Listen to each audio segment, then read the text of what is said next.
好多時我哋喺電視度睇到專業嘅投資銀行 trader 咧，佢屋企咧係有好多個 screen 嘅，每個 screen 咧都有圖表啊、有資訊等等。咁但係我哋作為散戶，到底點樣可以同一個時間開市咁激烈嘅時候，咩升緊咩跌緊都知道呢？咁所以有見及此咧，為咗縮窄散戶同埋專業投資者喺速度同埋數據上面嘅巨大落差咧，我整咗我自己嘅個 terminal 叫做 Kira Terminal。呢個 terminal 咧，主要咧就係負責幫大家去睇所有嘅需要睇嘅資訊。今日要睇啲乜嘢？點解同埋點樣做？TP 喺邊度？Stop loss 擺喺邊度？值唔值得入？等等咧，都可以喺同一個地方一次過去睇晒嘅。專業嘅投資者咧，第一步開市前或者開市嗰下啦，9點半夜晚會睇啲咩先呢？第一係睇咗個大市到底係好定唔好先嘅，唔係去走去睇股票嘅。第一步你睇咗個市到底好同唔好？點解啊？個市好嘅時候咧，乜都升㗎啦，你只係揀一啲股票會升得多啲咁解啫。但係嗰個市差嘅時候咧，再好嘅股票咧都係會跌嘅。咁點樣判斷好定唔好啊？其中一個好簡單啦，恐慌指數啦，VIX fix。咁 fix 咧，譬如我簡單，我當係7月2號啦。咁呢個 fix 係正常嘅。咩叫正常值？就係18.4。咩叫18.4？就係講緊如果呢個數值咧，波動率嘅指數咧係高過某一個位，譬如一般嚟講啊21到22，高過呢個數咧就開始要警戒㗎啦。低過呢個數咧係正常水平，個市場咧係最多都係有啲升有啲跌 rotation 下嘅啫。如果低到可能10幾咧，即係低於15咧，就即係市場咧個氣氛係好平靜，甚至係過分樂觀，基本上係唔會跌咁滯。咁嗰陣咧就係即係低啦。咁你呢個概念好難理解，好簡單。我哋喺 terminal 度咧可以睇翻之前嘅呢個一個圖表啦，就係講緊一年入邊標普回報率 percentage 下邊呢度啦，左邊個軸咧係 fix 嘅變化。For example 啦，喺 fix 用標普嚟講先啦。標普如果升嗰陣咧，即係啲人唔覺得恐慌啦。正常你升緊，你唔會覺得驚噶嘛。咁正常咧，標普升嗰陣咧，咁嗰個 fix 嘅變化應該係負數嘅，負數。咁所以咧，升嗰陣咧應該喺右下角呢個位。跌啦，調翻轉跌啦。標普跌嘅話，即係呢度啦，跌1%，跌2%。跌嗰陣咧，正常嚟講恐慌性係會向上嘅，咁所以正常就喺度啦，係咪？咁我哋要 detect 嘅咧就係咩咧？就係當個 fix 突然間抽得好勁，抽得好高，抽得好高，然之後但係個市仲喺度升緊嘅喎，咩意思啊？個市升緊，但係個 fix 又升咧，咁你就要注意啦，有機會咧個市係會回調嘅。咁我哋好簡單嚟睇一啲例子啊。嗱，呢啲最近5日咧，我就用咗啲紅色點點 pop 出嚟嘅，喺個 terminal 都可以睇到嘅。咁我哋特別咧就要注意一啲反常，譬如回報率係正數，但係個 fix 又係正數嘅時候咧，咁你就要注意，即係落於呢個右上方嘅時候咧，咁就要注意噶啦。咁我亦都可以睇埋 VVIX 波動率嘅波動，咁呢個咧係好少人去講嘅。咁呢個點解重要咧？就係平時個市有幾錯，平時都係錯下錯，突然間超錯，即係連個波動率都好錯嘅時候咧，咁就係一個好重要嘅一個因素。For example，我哋睇一啲極端數值，譬如3月18號，你見到啲離散值嗱，多數咧平均值一年咧喺呢一度，然之後我哋攞條 regression 嘅線撲落去，大概平均值多數都係呢啲位置嘅。咁呢啲極端數值咧，我哋就會每日去留意咧，就會注意啦。咁我哋睇咯，3月18號發生咩事？3月18，我哋攞 NQ 嚟做例子啊。你見到咧，3月18號咧，佢係開始跌嘅，即係一路磨盤咧，NQ 磨盤一路18號，跌落去，跌得好深嘅。咁你就知原來係可以咁樣睇到喎。咁可能你話我唔識理解圖表喎，咁我哋用percentile 排名去睇都得嘅。咁呢個係咩咧？就係下邊咧直接反映咗當前嘅數值到底喺一年入邊排第幾名咧？For example 啦，原來咧而家呢個16.6嘅 fix 咧喺一年入邊咧，其實係第26位嘅，即係其實都係比較低嘅水平嚟嘅，成年嚟計。咁你就知道其實而家唔恐慌咯。唔恐慌嘅時候，即係個市唔會有咩大變化啦。可能係因為summer holiday 暑假就嚟嚟啦，跟住業績公佈全部公佈晒啦，冇咁快有新聞，咁所以咧呢幾個月可能都係比較靜啲，咁你就靜啲嘅時候咧，咁你個波動率就唔高啦，你買股票都會冇咁容易去崩盤嘅。睇完恐慌指數之後咧，第二步咧我哋就會睇市寬嘅，咁市寬好多人都係聽過啦，咁其實一個好簡單嘅 concept 就係講緊，譬如 S&P 標普500指數入邊有500隻股票啦，到底今日有幾多隻股票佢係高過自己嘅20天平均值，即係過去20天佢都係個平均數，佢今日係高過去嘅，咁就俾我1分佢啦。咁將500隻嘢加晒咧，跟住咧砌個分數出嚟，就會有橙色嗰條線啦。橙色嗰條就係市寬，到底佔咁多隻成分股入邊有幾多隻係大過20天平均線，佔咗幾多 percent，咁就喺度啦。咁當呢個數值咧低過某一個數值，低過20% 以下咧，一般就會反彈嘅股市場。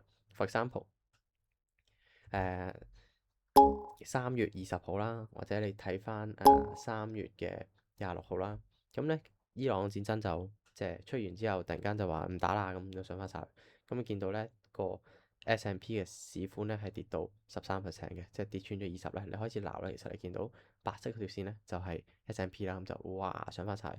咁同時間如果你去到市寬去到90，可能去到90嘅時候咧，你走貨咧食下糊咧係無妨，你見到咧食糊，咁你 S&P 跌翻嘅，嗱你見到兩次都係咁，咁所以呢個咧亦都係愛嚟評核個市場到底有幾健康，有幾牛市啦，即係個個都升，咩股票都升到升緊，即係接近100% 嘅話咧，咁即係成個市場都升得太勁嘅時候，啲人會走噶嘛，會 take profit 噶嘛，賺錢離場，咁所以咧到時我哋跟住賺錢離場就得噶啦，呢個亦都係個好好嘅息率。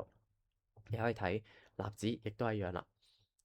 3月27號更加明顯，納指咧跌到個市寬得翻10%，然之後直接上翻去，成個納指上翻晒去，上咗10幾廿 percent。HSI 都係一樣嘅，咁所以咧，你譬如嗱上年4月7號 HSI 市寬得翻3%，跟住轉個頭啦，呢個HSI 咁由4月7號跟住一路升翻晒上去，咁所以咧呢個係個好好嘅一個指標，即係睇完 fix 之後咧，第二步就睇市寬。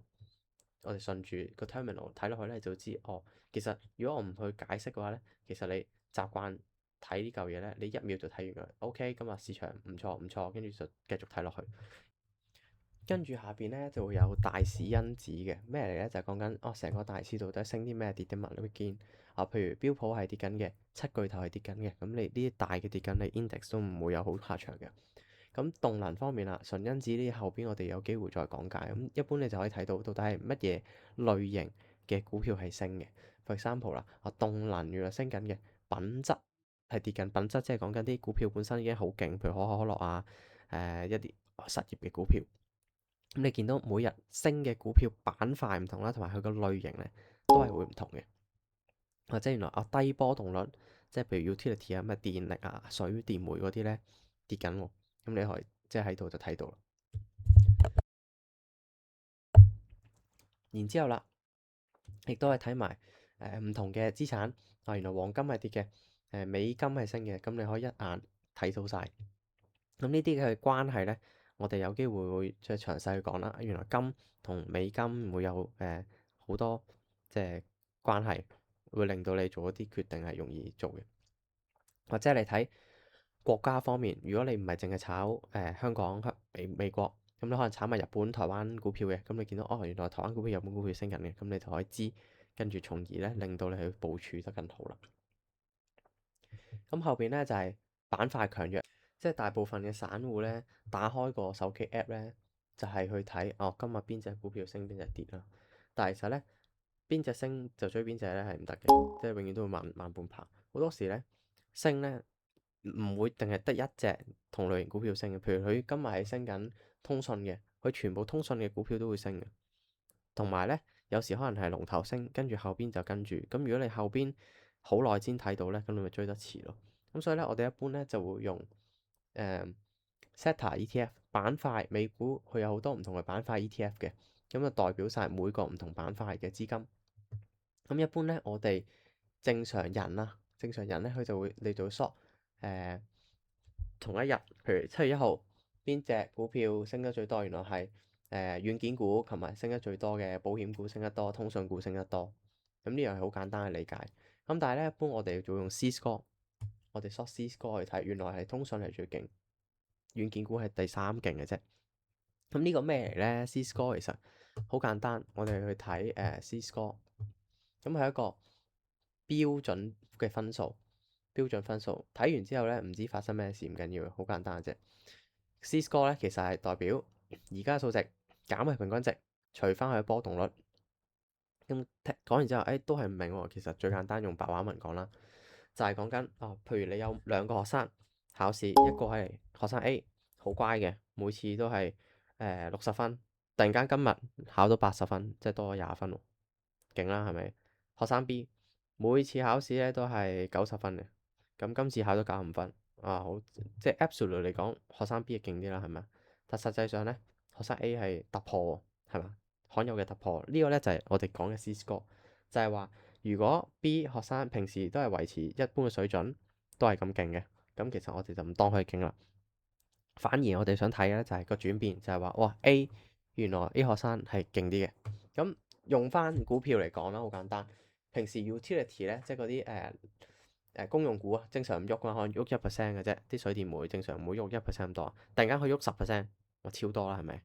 咁但係如果你話通訊股或者係嗰啲 semiconductor 半導體，咁佢不嬲都喐5到10% 㗎啦。今日喐10%，其實冇乜大問題，冇乜大件事，就係咁理解。咁所以即係我哋一般係要用 C-score，咁我用 short 呢個 C-score live，即係即日或者5天或者係20天 short 翻睇到原來保險咧呢20日係勁嘅。5日嚟講咧，保險股咧第二，原來追上嚟咧就係 SaaS，就係呢個軟件股。軟件股咧越來越勁，咁你就可以睇到原來我追可能去追MSFT，即係可能Microsoft 或者係 Now Workday，咁有一堆軟件股去追啦。咁就係可以去咁樣去理解啦，整件事。咁如果唔識睇，即係太多圖表啊嗰啲咧，亦都可以 scroll down 咧，呢度直接咧都會有個解釋喺度嘅。對今日咩升啊，咩跌啊，邊度有資金流出嚟，其實呢啲係你就咁去睇副圖，你開出嚟去撳行情，跟住你就咁去美股，其實你未必睇得到出嚟嘅。即係你去 short 唔同嘅嘢，可能就係 short 升跌啊，short percent 啊，其實你好難睇到呢一種 insight。咁所以咧，對大家係非常有好處。睇完個板塊邊啲強邊啲弱之後呢，咁我哋可以睇熱力圖啦。呢個就係即係副圖啊，好多 trading view 啊都會有嘅，咁就可以睇晒每個板塊到底入邊，即係 from 個 top down approach 上面 high level 我哋見到係通訊股升，軟件股反彈，咁後邊入邊有邊啲嘢呢？咁我哋可以逐個喺度睇啦。咁呢個就唔多講，呢個好簡單，就係將每個股票嘅名擺到啦，然之後個市值大就擺大啲啦，然之後 percentage 喐得勁嘅就會喺頂咁，咁呢個好容易理解，都唔係啲獨有嘅嘢。不過呢，我哋想一個地方呢，有齊晒所有嘢，咁所以就執埋落嚟。咁每日呢，亦都要知道今日到底有冇啲業績公佈啦。如果有啲大型業績公佈，譬如上兩星期 MU，咁你 MU 一出，原來係好嘅時候呢，成個市都會升嘅。咁所以呢，我哋要知道到底財報，即係有啲咩業績係嚟緊公佈，呢個係好重要、好重要嘅。咁除咗財報之外，其實我哋都要知道每個星期嘅一啲數據啦。譬如今個星期係非農業指數，7月4號，咁每一日 expect 啲乜嘢呢？呢個係我哋星期初，即係我哋星期6日呢已經做定嘅功課嚟㗎，即係唔係即係之後先做嘅，永遠都係提早去做每一樣對股市嘅影響。譬如佢出嘅數值係啲乜嘢？譬如今次如果大於 consensus 大過共識呢，咁佢呢就會係有機會加息啦。咁呢啲都係要注意嘅。最後咧喺下邊我哋有三籃子，咩嚟呢？咩三個籃子呢？其實咧就係講緊今日到底你知道咗個市好同唔好啦，到底買啲乜嘢板塊啦，有咩 data 會出啦，有咩業績會出之後到底咁揀邊隻股票啊？大家最即係重要，到底揀邊隻啦？幾時入場啊？點解入場啊？等等呢，咁就係用呢三個細嘅 bubble 咧，就幫大家去做。第一個咧就係技術籃子啦。技術籃子咧就講緊個價格相對於佢嘅5天平均線啊、10天、20天、60天平均線到底佢嘅位置而家喺邊度啦，支持阻力喺邊啦。第二個咧就係嗰個期權，我哋之後就會詳細講啦，就係期權到底 call 同 put 邊個多啲啦，淨 delta 或者成交量有冇啲異動等等。第三咧就係個加碼，個加碼到底個 flip 嘅位置同現價會唔會係好近啊？咁就可以睇下啲莊家到底係會大波動啦，就係會壓住個波動去走啦。咁好簡單，我哋睇尋日出嘅 Now，咁佢就係話啦，OK，Now 佢就話如果咧現價係105，站上個平均線咧，上面嘅阻力咧就106喎，下邊咧支持係102，咁係一個強力嘅買入信號嚟嘅。咁你而家今日係7月2號啦，咁呢個尋晚已經出㗎啦，尋晚已經出。我哋睇翻 Now，睇翻 Now 好簡單。咁而家現價係106啦，係咪106？如果咧，我哋睇盤前啦，而家盤前佢已經升緊1% 啦，已經去到107。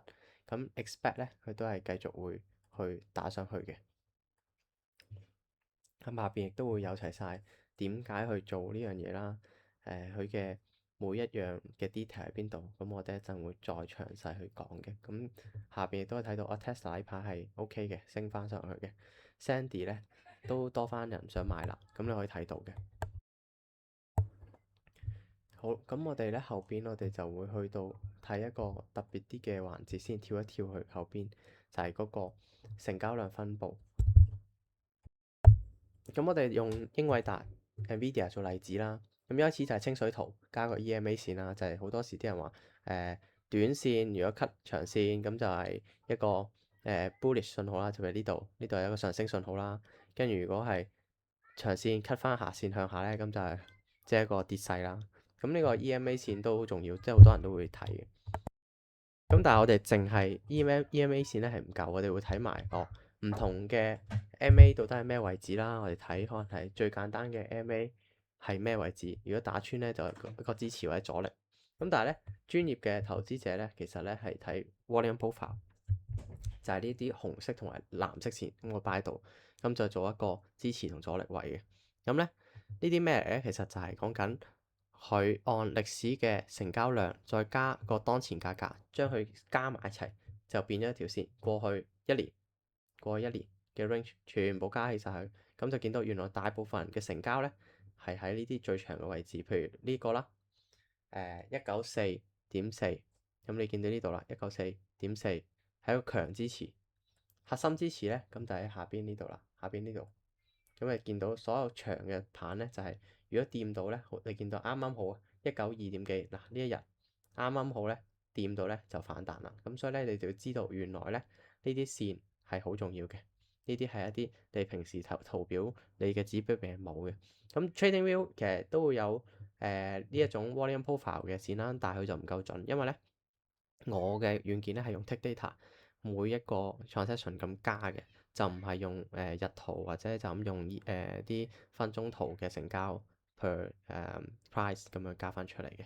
咁所以咧最長嗰啲你就可以拎嚟，而家現價呢度啦，197上面嗰個咪叫阻力咯。咁你可以見到第一個阻力咧，原來係喺200呢個位嘅，咁你就知道原來我做升，咁喺嗰度咪食啲糊，再升多某個位又食啲糊等等啦，咁就非常之容易。而呢度咧都會話升穿咗呢個位咧，下一個位咧就睇啲乜？如果向下咧跌穿咗呢個咧，下一個位咧就睇192，咁亦都係即係就算大家唔知點理解咧，都可以直接睇呢個位嘅。咁平時咧方便同自己做功課，你都可以咁樣複製。咁呢個複製咧，咁你可以喺你自己嘅 notepad 咁去黐翻出嚟，係啦，你可以 Ctrl V，咁你就可以黐到個支持位、阻力位出嚟㗎啦。即係好簡單，你撳完呢個複製啦，跟住你 Ctrl V。貼上，咁你就可以見到原來佢嘅時間咩 MA 線啊、阻力位全部喺晒度嘅。OK，咁跟住啦，呢個唔夠特別喎，我哋仲有估值。估值呢個咩嚟咧？好簡單嘅啫。咁我哋 enable 埋個估值呢一格啦，咁你就可以見到而家英偉達咧個估值咧嘅平均數值咧係喺271蚊嘅呢個平均數值。而家係 below 一個標準差，低於一個標準差。哦，咁即係點理解咧？其實好簡單。首先，乜嘢係估值啦？估值就係講緊我而家用咧，就係用一個混合預測嘅市盈率去計出嚟嘅。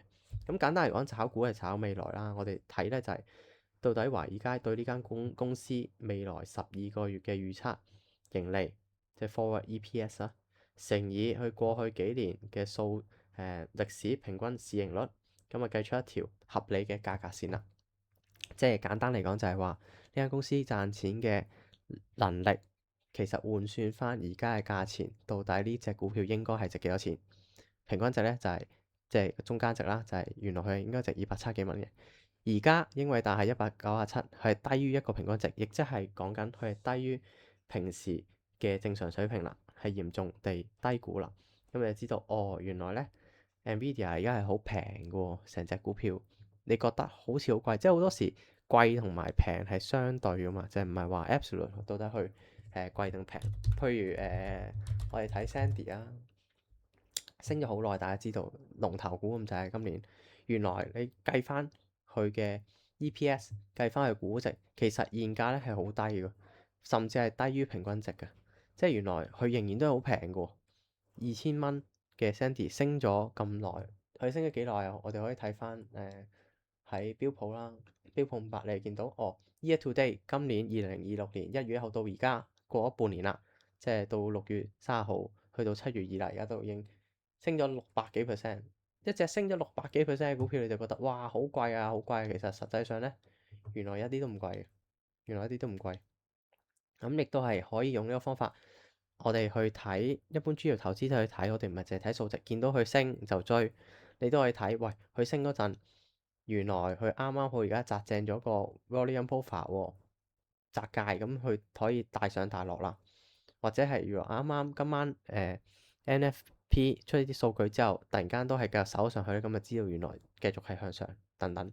或者你都可以知道憑估值，哦原來呢隻都係估值係低，或者係唔會，起碼唔會高過一個標準差。高過一個標準差咧，基本上就係好貴好貴嘅股票。即係簡單嚟講，佢個盈利未來12個月嘅盈利嘅能力係低於佢即係高於佢而家現價好多，咁我哋就會提，所以咧，一般我哋就揀投資者就揀近平均值，甚至係低於標準差最好啦，或者係喺標準差同平均值中間嘅股票咧，就係比較健康，即係成隻股票唔算太貴啦嘅股票，咁你就可以咁樣諗。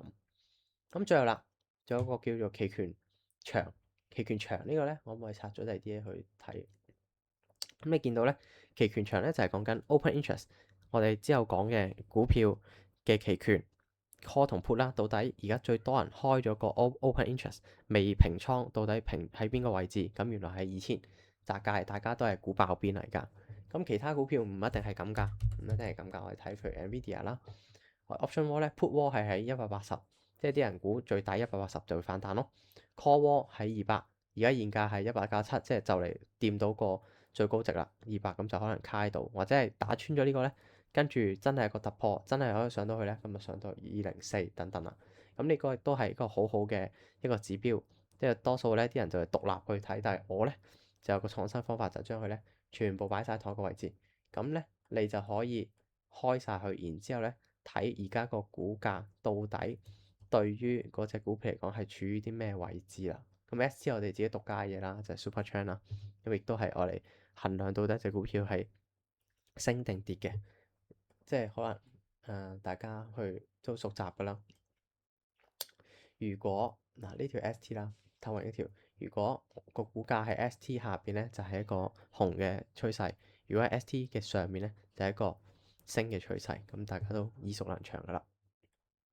所以好多時咧，其實大家唔需要問我你覺得點啊？呢隻股票而家值唔值得買？其實問我之前咧，好簡單，大家去睇，喂，譬如呢隻 Now 呢隻軟件股，而家現價喺呢度，平均估值喺呢度，大家知點解？因為即係 AI 出咗嚟之後，大家覺得唔需要再有軟件啊嘛，全部問 AI 可以 bypass 晒，咁所以就令到佢個股價一路斜跌咗好低好低，其實已經超平，超級平，低於一個標準差好耐。咁而家彎翻上去咧，一個標準差嘅價格咧，大概係105，亦即係話而家現價咧，差唔多已經上得翻去一個標準差。如果你想搏多少少，咁可能係個 call wall 110個度食糊咯，即係譬如你買上嚟嘅，咁你買110個度食糊咯。咁有啲中意睇基本面嘅朋友咧，都可以詳細啲撳去估值嗰度睇嘅。咁你可以見到每一隻股票而家相對嘅歷史平均值喺邊度啊？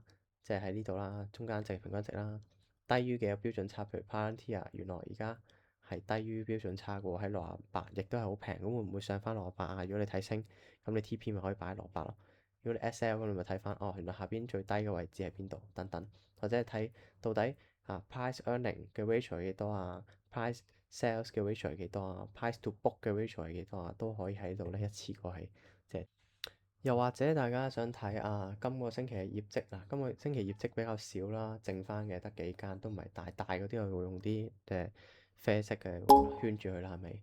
咁你睇一個業績嘅時候咧，其實好簡單，我哋睇譬如呢三個，即係 XCM 是但假借啦，whatever。你可以睇到咧，原來之前佢嘅業績咧出咧多數都係跌嘅。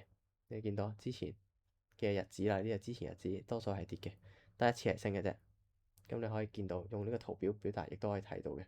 咁你就知原來每一次佢喐大概歷史係喐幾多 percent 啊？咁你可以喺度睇到晒。即係大概如果你想估佢升跌咧，或者係你想知佢贏同輸，咁你譬如另一隻LMN。咁佢贏咧就6次，輸即係輸就輸2次啦。咁你可以知原來多數出業績呢隻都係升嘅，升幾多 percent 咧都可以睇到嘅。之前係最高升14% 啦，跟住之後8% 啊、4% 啊、6%，即係你預佢升多過4-5% 咯。咁你如果你賭期權，即係買 call put 嘅，你咪知大概到底你買幾多 percent 係比較合理咯，即係升多幾 percent 合理咯。咁除咗業績之外咧，仲有時大家會睇一樣嘢叫做內幕交易。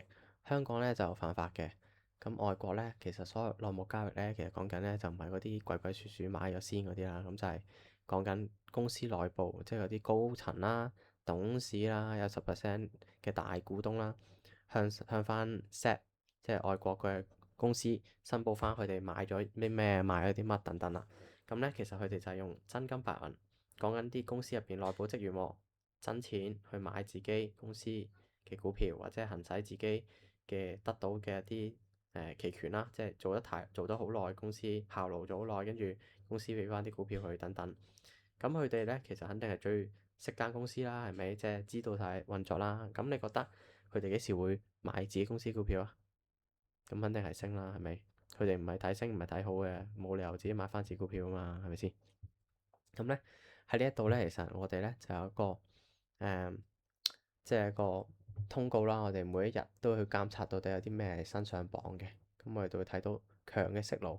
呢一個係一個強息路，下邊一啲 sell 嘅息路，有邊啲董事原來 AMAC 係賣緊自己啲貨，CEO 去沽緊啲貨咁咯。你可以睇到，或者大單嘅買入喎，有幾多個同事一齊買咧，咁亦都可以去即係做一個參考咯。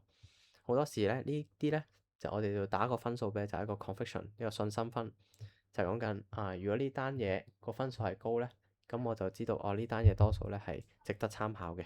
咁我點樣先打個高嘅分數俾咧？就係個金額高啦，職位高啦，個時機咁啱隻股票係升緊，而佢有同時買，咁我就知大機會係即係中獎啦。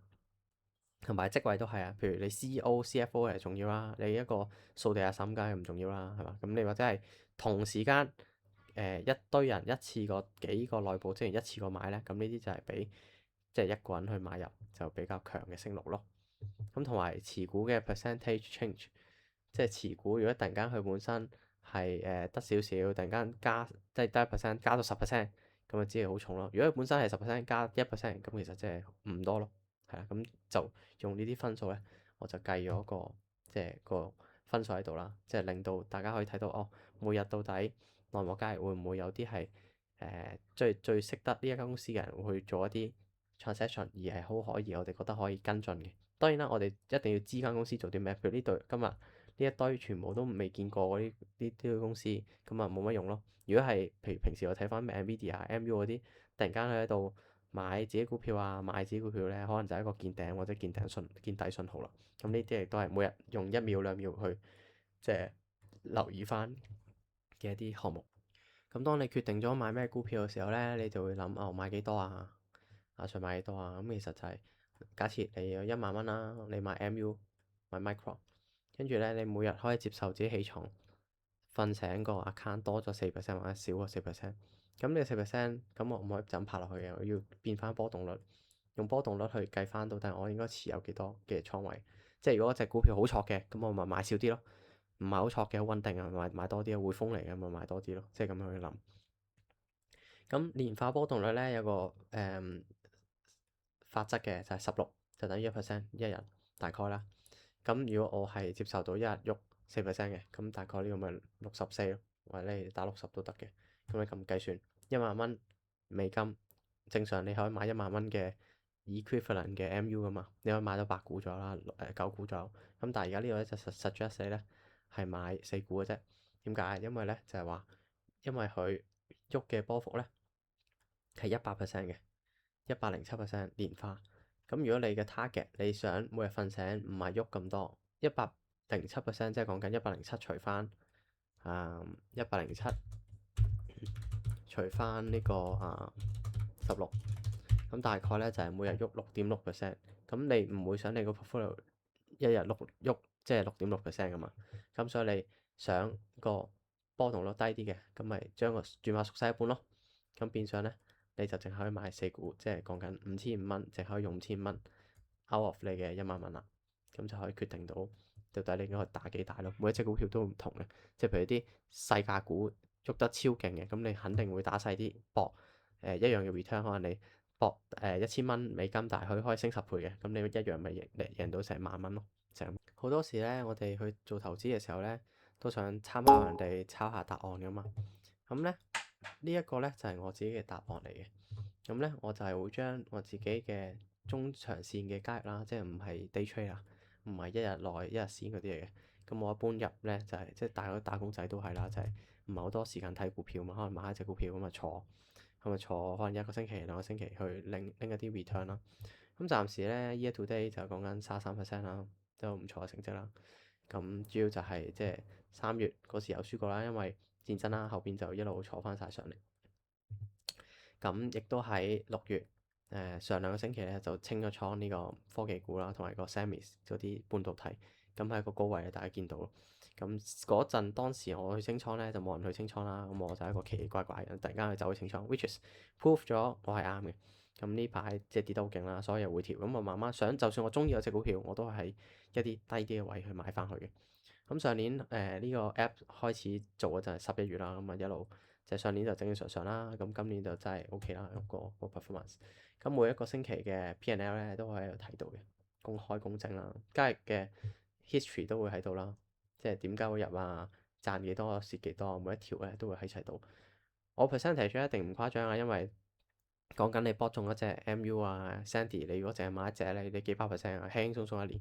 咁但係我就比較穩陣派，其實一年贏到20-30%嘅時候我都 OK。咁所以我嘅交易記錄啦，都會喺呢度啦，亦都會實時喺翻我哋 TG 個群組度都會見到。呢排咁我就走咗去買，琴晚買 Visa 啦，跟住 GEB 係最近一個大嘅倉位啦。點解買我哋之後喺群組度都可以繼續講啦，呢個能源股。咁 GLD 啊，博佢反彈啦，今晚非農業指數睇下會唔會上翻去啦，上翻去420 GC 嘅位置就會走啦。LLY 就係嗰個板塊入邊最強啦，咁就買佢。Tesla 咧又博佢升翻啲啦，因為啲汽車自動駕駛有啲新消息，咁所以入咗 Tesla。高文就係純粹係rate hike，講緊個利息呢排準備升啦，跟住利好銀行股同埋銀行股大部分嘅 sector 咧，佢哋個 earning 咧非常好啊，即係 equity 賺好多錢，今年投資銀行全部賺好多錢。